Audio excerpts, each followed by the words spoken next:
우리가 여러 가지 사실을 접하는 가운데 참 믿기 어려운 것들이 여러 가지가 있습니다. 그 중에 가장 큰 것이 무엇이냐면 죽은 자가 다시 살아나는 부활의 문제입니다. 이 부활을 얘기할 때에 죽은 지 몇 시간 안 됐다, 그런 사람이 부활했다 그러면 에이 설마 그러면서도 조금 그런가 하고 마음이 끌립니다. 그런데 죽은 지 하루 이틀 됐다, 그건 좀 아닌 것 같은데 그래도 또 어느 정도 또 마음이 끌립니다. 그런데 죽은 지 오래됐다, 뼈도 다 삭아서 없어졌다, 무덤을 파니 아무것도 없다, 근데 부활한다. 그러면 그때는 좀 상황이 달라집니다. 진짜 부활이 이루어지겠는가? 성경은 말씀하기를 부활을 확실하게 말씀을 합니다. 우리 기독교는 부활의 종교입니다. 예수님께서 부활에 대해서 말씀을 하셨고 또 당신이 친히 죽은 자들을 살리는 표적을 통해서 부활이 뭔가를 보여주셨습니다. 회당장 야이로의 딸이 죽었을 때 바로 가서 살려주셨고 또 나인성 과부의 아들이 죽어서 장례 치르는 장례 행렬에서 멈춰놓고 그 아들을 살려주셨고 또 나사로가 죽어서 무덤에 들어간 지 나흘이 돼서 이미 썩었는데 그도 다시 살려주셨습니다. 이것은 표적입니다. 앞으로 부활이 있을 것이다 하는 것을 미리 보여주시는 표적이죠. 이렇게 표적을 보여주신 예수님께서 나도 죽었다가 살아날 것이다 하는 말씀을 미리 예고해 주십니다. 그리고 당신이 친히 말씀대로 다시 살아나십니다. 마가복음 8장 31절 말씀을 보면 인자가 많은 고난을 받고 장로들과 대제사장들과 서기관들에게 버림바 되어 죽임을 당하고 사흘 만에 살아나야 할 것을 비로소 그들에게 가르치시되, 죽음과 부활을 예수님께서 친히 말씀하셨습니다. 구약에도 부활을 말씀하셨고 신약에서 예수님도 친히 말씀을 하셨습니다. 그러므로 만약에 부활이 없다면 성경은 다 거짓이고 예수님은 사기꾼이 되는 거지요. 그런 의미에서 부활은 우리들에게 대단히 중요한 의미를 가지고 있습니다. 젊은이들 가운데서는 종교다원주의를 주장하는 사람들도 있고 또 여러 종교가 다 동등하다 하고 주장하는 사람들도 있습니다. 모든 종교에는 다 구원이라는 것을 말하고 있는데 왜 유독 기독교는 자기들만 구원을 가졌다고 말을 하느냐? 이것은 편견이다, 이것은 독선이다, 이것은 배타적이다 하면서 기독교를 비평하는 사람들도 있습니다. 그러나 우리는 그런 비난을 경계해야 됩니다. 왜냐하면 다른 종교에서 부활을 말하지를 않습니다. 또 다른 종교의 창시자가 죽었다가 다시 부활했다 하는 것들이 없습니다. 다만 기독교만 죽음과 부활의 문제를 말씀을 합니다. 이것은 무엇을 말하냐면 영생이 무엇인가를 가르쳐 주는 거죠. 구원은 영생인데 이 영생을 실질적으로 보여주신 분이 예수 그리스도밖에는 없다 하는 겁니다. 그래서 우리는 기독교가 부활의 종교라고 말을 하고 부활의 종교이기 때문에 진정한 구원이 여기에 있다고 자신 있게 고백을 하는 겁니다. 예수님 친히 부활하셨습니다. 그 예수님께서 마지막 때가 되면 죽은 자들이 다 살아날 것을 말씀을 하셨고 살아있는 자들이 신령한 것으로 변화가 된다고 말씀을 하셨습니다. 그 예수님을 보면서 우리는 그 예수님을 닮아가야 됩니다. 예수님을 닮아서 부활의 신앙을 가지고 주님과 함께 동행을 해야 됩니다. 어떻게 하면 우리가 부활하신 예수님을 닮을 수 있을까? 오늘 말씀을 통해서 몇 가지를 상고하기를 원합니다. 중요한 거, 우리는 예수님을 닮아야 되겠다고 하는 거, 예수님과 같이 되어야 되겠다고 하는 거, 지난주에 말씀을 드린 것처럼 예수 그리스도의 장성한 분량에 충만한 데까지 가야 되겠다는 겁니다. 예수님을 닮아가는 은혜가 있기를 주님의 이름으로 축복합니다. 어떻게 닮을 것인가? 첫째로 보니까 예수님의 부활하심을 철저하게 믿어야 된다 하는 겁니다. 부활을 믿는 자가 예수님을 닮아갈 수 있다. 1절을 보면 마리아가 향품을 가지고 예수님의 무덤을 찾아갑니다. 세 여인이 갑니다. 막달라 마리아, 야고보의 어머니 마리아, 살로메, 세 여인이 갑니다. 이때 이들의 믿음이 어땠느냐? 3절 말씀을 보면 서로 말하되 누가 우리를 위하여 무덤 문에서 돌을 굴려주리요 하더니, 이 말씀에서 볼 수 있는 거, 이 세 여인이 예수님의 무덤을 찾아갔는데 부활 개념은 없었다 하는 겁니다. 부활하신 예수님을 만나러 간 게 아니라 시신에다가 향을 부으러 갔다 하는 겁니다. 참 안타까운 거지요. 우리가 교회를 나와요, 수십 년 나와요, 직분을 받아요. 그래서 부활이 뭔지를 들어요. 아, 부활이 있구나 알아요. 그런데 내가 부활할 것에 대해서는 그렇게 확실한 믿음이 없다. 이것은 그리스도인이라기보다는 교인입니다. 교회 나왔어요, 등록이 됐어요, 이름이 있어요, 또 직분도 있어요, 헌금도 해요. 교인입니다. 중요한 것은 부활을 믿는 참된 그리스도인이 되어야 된다 하는 겁니다. 이것은 입으로 고백하는 게 아니라 삶으로 고백하는 겁니다. 부활을 이론적으로 받아들이려고 하거나 합리적으로 받아들이려고 하면 받아들여지지가 않습니다. 흔히 말하기를 기독교 성경에는 비과학적인 것이 많다 하고 말을 합니다. 물론 비과학적인 것이 많지요. 물 위로 걸어갔다, 과학적으로는 증명이 안 됩니다. 물 위로 가면 빠집니다. 물 위로 걷는 방법이 하나 있기는 있어요. 얼려버리면 얼음 위로는 걸어갈 수가 있겠지. 그거 아니고는 안 되는 거죠. 물 위로 못 걸어가는 겁니다. 과학적이 아니죠. 근데 성경은 과학을 증명하는 책이 아닙니다. 그렇다면 성경이 비과학이냐? 그렇지도 않아요. 그러면 뭐냐? 초과학입니다. 과학을 초월하는 겁니다. 부활이 바로 그렇습니다. 과학적으로는 받아들여지지 않아요. 그러니까 이 초과학은 머리로 받아들이는 것이 아니라 믿음으로 받아들여야 됩니다. 이것이 어디에 기록되어 있느냐? 말씀에 기록되어 있지요. 그러니까 우리가 부활하신 예수님을 닮아가려면 부활을 철저하게 믿어야 되는데 말씀을 주목해야 된다 하는 겁니다. 왜냐하면 말씀에 기록이 되어 있거든요. 성경 말씀을 보면 예수님께서 부활하신 사건이 많이 기록이 되어 있습니다. 그런데 이 기록된 말씀을 믿느냐 안 믿느냐 하는 것에 차이가 있는 거죠. 아무리 사실을 기록해 놓고 사실을 얘기해도 나는 못 믿겠어. 그러면 못 믿는 겁니다. 아니 팩트가 눈앞에 있는데도 못 믿겠다는데 그걸 어떻게 설명할 겁니까? 그러니까 우리는 어떻게 되냐면 성경에 기록되어 있는 이 사실, 성경을 믿으니까 이것도 맞다는 거죠. 근데 왜 그러냐면 예수님의 부활을 본 사람들이 많이 있습니다. 그 사람들이 증언을 했어요. 그 증언을 기록해 놓은 것이 말씀입니다. 성경에 보면 두세 명만 증인이 있어도 다 법적으로 인정이 된다 그랬어요. 근데 마리아가 봤지요, 베드로가 봤지요, 12 제자가 봤지요, 500여 형제가 봤지요, 사도 바울이 봤지요. 다 봤거든요.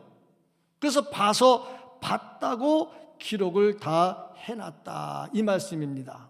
그러니까 우리가 진정으로 하나님을 믿는다면 부활을 기록해 놓은 이 말씀을 액면 그대로 받아들이고 오히려 안 믿는 게 이상한 거야. 아니, 증인이 이렇게 많고 사실이라는데 다 서류까지 꺼내놨는데 보면서도 안 믿는 거는 이게 더 이상한 거죠. 오히려 믿는 게 더 편한 거죠. 제자들과 수많은 사람들이 증거를 했다 이겁니다. 그런데 이렇게 봤다고 증언하는 사람들이 평상시에 부활할 거야, 부활할 거야, 나는 부활을 믿어, 그런 사람들이라면 짜고 지네끼리 서로 짜고 사기친다 그렇게 말할 수도 있어요. 그런데 예수님의 부활을 증언하는 사람들 보면요, 한결같이 부활을 안 믿었습니다.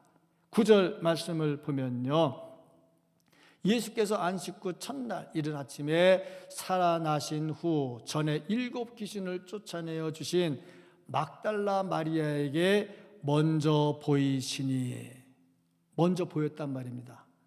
분명히 보였습니다. 그런데 마리아는 어떤 사람이냐? 부활을 잘 안 믿었어요. 그러니까 1절에서 보니까 시체에다 볼 향유를 가져갔지. 부활을 믿었으면 이런 것을 안 했다 이겁니다. 더군다나 성경에서 증인들을 채택할 때 이 나라 사람들은 여자는 증인으로 채택을 안 합니다. 성경에 마리아를 증인으로 먼저 기록을 했어요. 이건 법적으로, 이 사람들의 법적으로 안 맞아요. 그런데 왜 기록을 했느냐? 팩트니까. 팩트는 건드릴 수 없는 사실이거든요. 그래서 마리아가 제일 먼저 본 것을 기록을 합니다. 그럼 이렇게 마리아가 보고서 제자들에게 전하면 제자들은 어떻게 해야 되겠습니까? 와, 그래? 진짜야? 막 이러고 나가야 되는데 별로 탐탁지가 않아요. 10절, 11절 말씀을 보면 마리아가 가서 예수와 함께하던 사람들이 슬퍼하며 울고 있는 중에 이 일을 알림해 그들은 예수께서 살아나셨다는 것과 마리아에게 보이셨다는 것을 듣고도 믿지 아니하니라. 제자들의 모습입니다. 참 안타깝지요. 제자들이 누굽니까? 어떤 사람들입니까?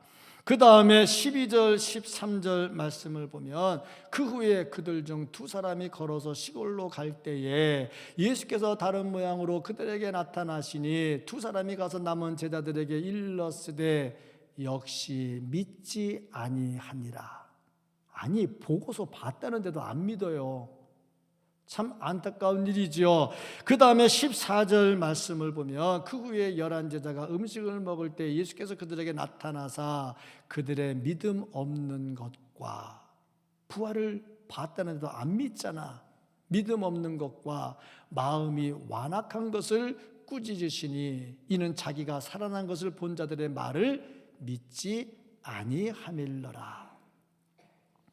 아니, 봤다는데 왜 안 믿냐고.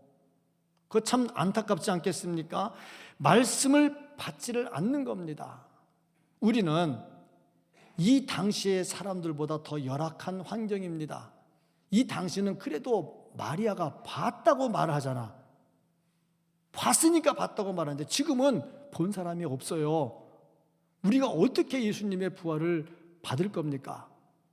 그러니까 우리가 할 수 있는 것은 기록된 말씀에 증인들이 이렇게 많지 않느냐. 증인들이 증거하는 것을 보고서도 안 믿으면 이거는 진짜 자기들 말대로 합리적이 아닌 거죠.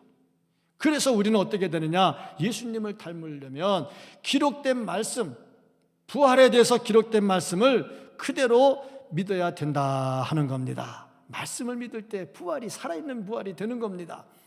그 다음에 또 한 가지는 뭐냐면 빈 무덤을 보면 부활을 거절할 수가 없어요. 이 빈 무덤, 예수의 시신이 없다 이 말입니다. 그러니까 이 지도자들과 로마에서는 어떻게 했냐면 시체를 도둑 맞았다 이렇게 얘기를 합니다. 아니, 그 입구를 큰 돌로 막았어요. 못 움직이게 했어요. 그리고 군인이 지키고 있어요. 어떻게 도둑질해 가라고. 그런데 도둑질해 갔다고 말을 하면서 군인들에게 돈을 주지요. 잠깐 졸았다고. 아니 잠깐 졸았는데 조는 동안에 그 큰 돌을 움직이는데 그 못 듣겠냐고. 그러니까 이들은 거짓으로 부활을 막았지요. 그런데 부활의 증인들의 입은 막지를 못했다 이겁니다. 그래서 이 소식이 계속 전파돼 가지고 지금 2020년 지금까지 약 20억 명이 넘는 사람들이 부활을 고백을 합니다. 이것은 무엇을 말하느냐? 부활하셨다는 겁니다. 예수님은 부활하셨습니다. 이것을 기록한 말씀을 철저하게 믿어야 됩니다. 예수 그리스도 부활하셨습니다. 이 부활을 믿는 자가 예수님을 닮은 자입니다. 혹이라도 이 예수 그리스도의 부활을 믿지 못한다면 예수를 닮을 수가 없습니다. 예수님 부활하셨습니다.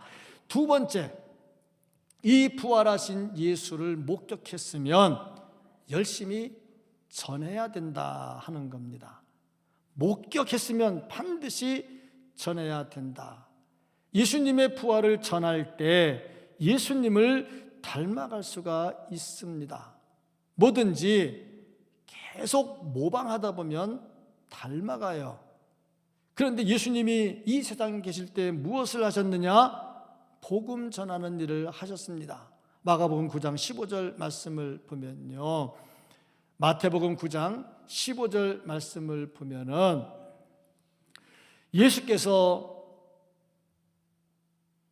15절이 아니라 35절이네요. 9장 35절, 예수께서 모든 성과 촌에 두루 다니사 저희 회당에서 가르치시며 천국 복음을 전파하시며 모든 병과 모든 약한 것을 고치시니라. 여기 보면은 세 가지랍니다. 가르치고 전파하고 고치고, teaching, preaching, healing, 이 세 가지를 하시는데요, 이 세 가지가 전부 다 결국에 복음을 전하는 내용입니다. 철저하게 복음을 전했죠. 마가복음 1장 38절 말씀을 보면 이르시되 우리가 다른 가까운 마을로 가자. 거기서도 전도하리니. 주님께서 하신 일입니다. 거기서도 전도하리니 내가 이를 위하여 왔노라. 예수님이 하시는 일이 전도입니다. 본문 말씀 15절도 보면요, 너희는 온 천하에 다니며 만민에게 복음을 전파하라. 이 예수님이 하시는 일이거든요. 그러니까 우리가 예수님을 닮아가려면 예수님 이 땅에서 하신 일, 그리고 부활하신 것을 열심히 전파해야 됩니다. 복음이 뭘까?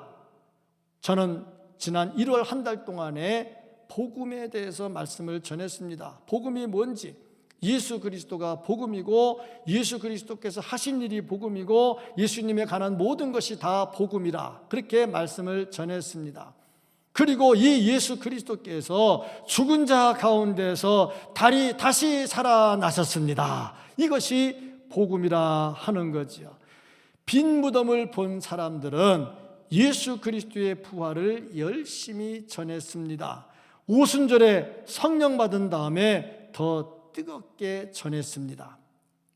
사실을 보고 거기에 반응을 보이는데 두 가지가 있습니다. 하나는 부정적인 반응을 보이는 사람과 하나는 긍정적인 반응을 보이는 사람입니다.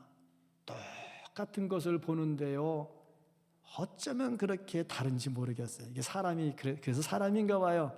사람은 그렇습니다.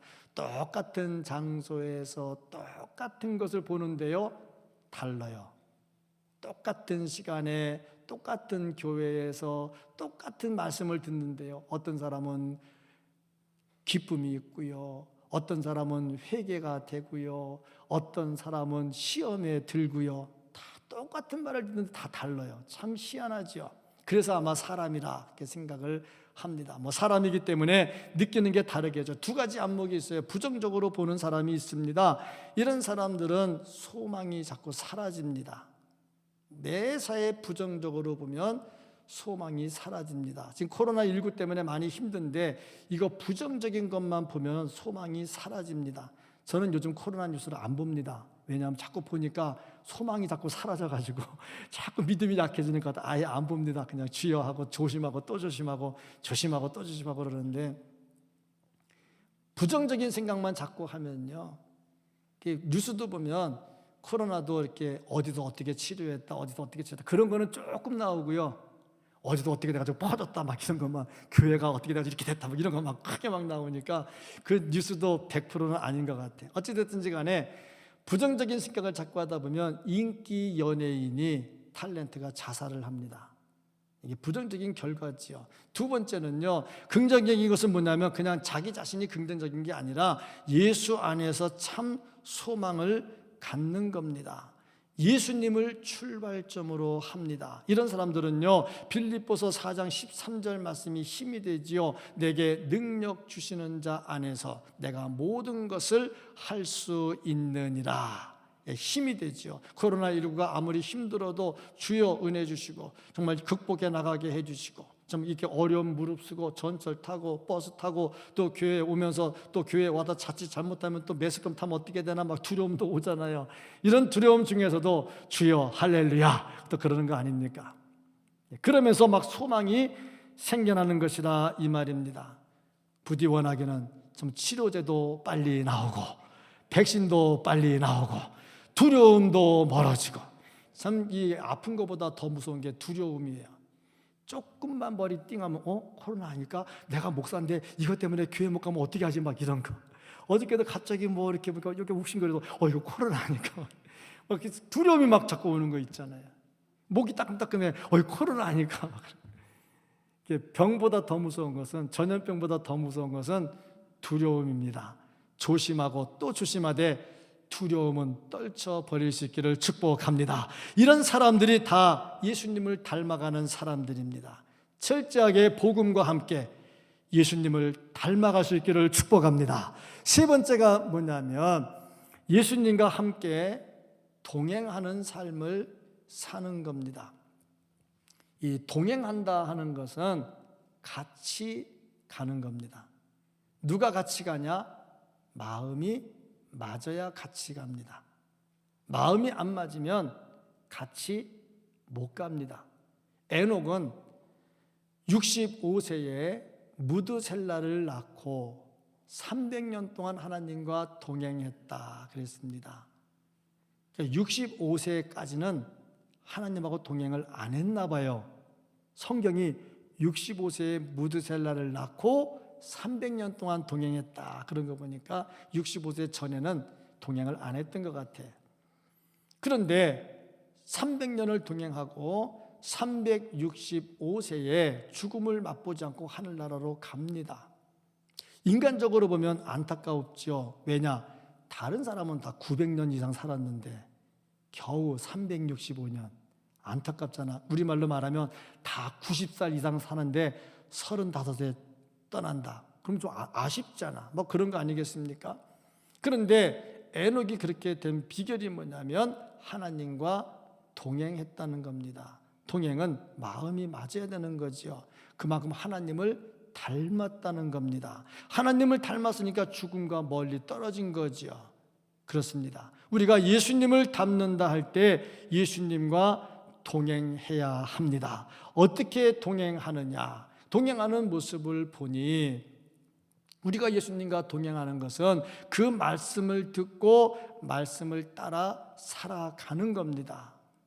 이게 예수님과 동행하는 거죠. 근데 보니까 예수님과 동행한다 하는 것은 그냥 말로만 하는 게 아니라 예수님이 행하신 삶을 내가 실천하는 거, 이게 예수님과 동행하는 것이고 예수님을 닮는 겁니다. 근데 예수님이 누구를 먼저 찾아왔느냐? 막달라 마리아를 먼저 찾아왔어요. 막달라 마리아가 어떤 상태였느냐?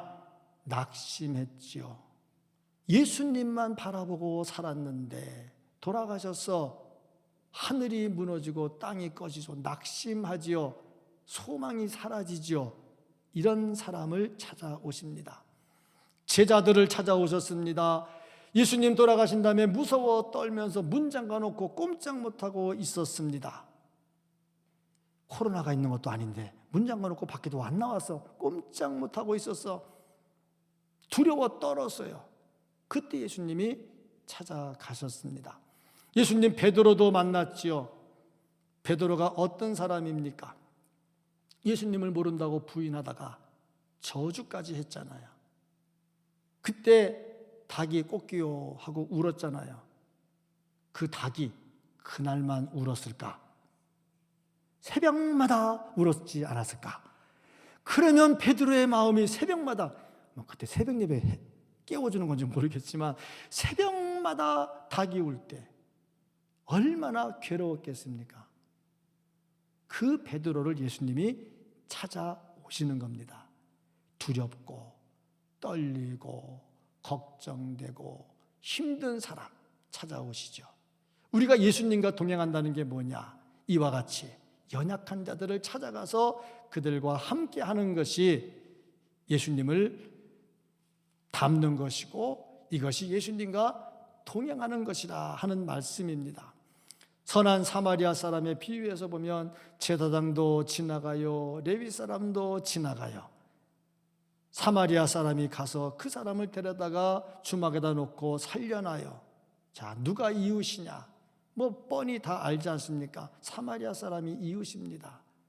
자, 강도 만나서 죽게 된 사람, 누가 도와주지 않으면 살 수 없는 사람, 이런 사람들을 찾아가서 도와주는 것이 예수님과 동행하는 것이고 그것이 예수님을 닮아가는 겁니다. 그래서 예수님과 동행하는 사람 반드시 닮아야 되는데 연약한 자와 함께 한다 하는 겁니다.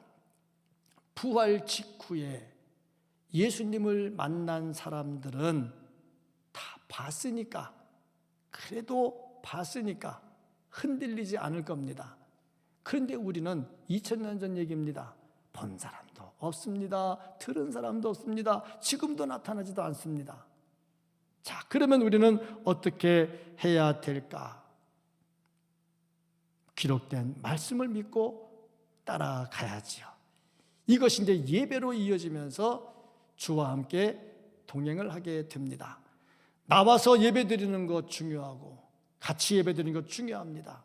좀 여러 가지 제약된 여건 때문에 생방송으로 예배드리는 것도 참 중요합니다. 지난번에 말씀을 드렸는데 생방송으로 예배하니까 안 믿는 가족이 함께 예배드려도 좋다, 그 얘기를 말씀을 드렸는데 제 2탄 드리다가 보니까 자꾸 질문을 한대. 저거 맞아? 저거 맞아.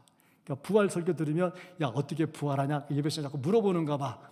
그러면 예배시간에 답변할 수도 없고 이게 설명한다고 될 일입니까? 믿음이 있어야 받아들여지는데 안 되니까 오히려 불편한 것도 있더라 얘기를 합니다. 중요한 것은 부활은 역사적 사실이고 부활은 진실이라는 말씀입니다. 우리는 이것을 고백을 하는데 주님과 함께 동행하면서 고백해요. 무엇으로 동행하느냐? 성찬식을 통해서 주님과 함께 동행하면서 고백을 합니다. 매 부활주일마다 성찬식을 거행을 했는데 오늘 또 이것을 못하는 게 참 안타깝습니다. 맥주감사주일에 할 거로 제가 또 준비를 하고 있습니다만은 같이 모여가지고 사회적 거리두기 하고 같이 먹는 거 못하게 하는데 마스크 벗고 먹다 보면 또 잔 닫다 보면은 또 이게 또 자칫 잘못하면 오해의 소지가 있을까봐 다음에 하기로 하고 못하고 있는데 성찬식이 뭡니까? 예수님과 함께 몸을 나누고 예수님과 함께 피를 나누는 거 아닙니까? 그 예수님 나에게 들어오는 거 아닙니까? 영적으로 임재하시잖아요. 영으로 임재하시니까 영으로 임재하시는 주님을 만납니다. 이게 뭐냐? 동행하는 겁니다. 이 신앙이 어디로 이어지느냐? 마지막 부활까지 이어집니다. 이 신앙을 가진 사람이 예수님을 닮아가는 사람입니다. 누구를 닮는다? 쉽지 않습니다. 시간이 오래 걸립니다. 닮는 것은 오랜 시간을 요합니다. 시간만 지나간다고 닮느냐? 그건 또 아니죠. 노력해야죠. 그 중에 더 빨리 닮으려면 기도에 불을 지피면 더 예수님을 빨리 닮을 수가 있겠죠. 켄 가이어라고 하는 사람이 이런 기도문을 썼습니다. 부활에 대해서 고백하기를, 부활하신 주님, 모든 것이 너무나 뿌옇게 보일 때, 당신조차도 뿌옇게 보일 때, 참 예수 믿는 사람이 뿌옇게 보이면 어떻게 되겠습니까? 그리고 당신의 목소리가 이상하고 낯설게 들릴 때, 제가 눈물을 씻고 당신이 제 곁에 서 계신다는 것을 보게 해 주십시오. 제가 왜 우는지를 알고 싶어 하시고 제 상처가 무엇인지도 알고 싶어 하시고 제 눈에서 눈물을 닦아주고 싶어 하신다는 것을 보게 해 주시옵소서. 감사합니다. 부활의 주님, 거기에 계심을 감사합니다. 그리고 결코 저를 떠나시거나 버리지 않고 제 삶의 가장 어둡고 추운 때에도, 내 삶의 가장 어둡고 추운 때에도 함께 계심을 감사드립니다 하는 고백을 하지요. 부활의 신앙이 있으니까요, 어둡고 추울 때, 내 인생의 어둡고 추울 때, 그때도 함께 하신다 하는 겁니다. 부활의 주님은 우리와 함께 하십니다. 그래서 이 주님과 함께 동행할 때에 우리가 예수님을 닮아갈 수 있다 하는 겁니다.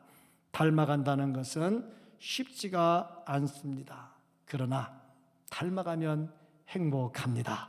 우리에게서 예수님의 모습이 나타나기를 간절히 소망합니다. 참 주 예수 그리스도의 말씀을 믿고 또 그것을 열심히 전하면서 동행하면 반드시 예수님을 닮아가고 우리에게서 예수님의 모습이 나타나게 될 겁니다. 예수님을 철저하게 닮을 수 있는 우리 모두가 될 수 있기를 예수님 이름으로 축복합니다. 아멘. 기도하겠습니다.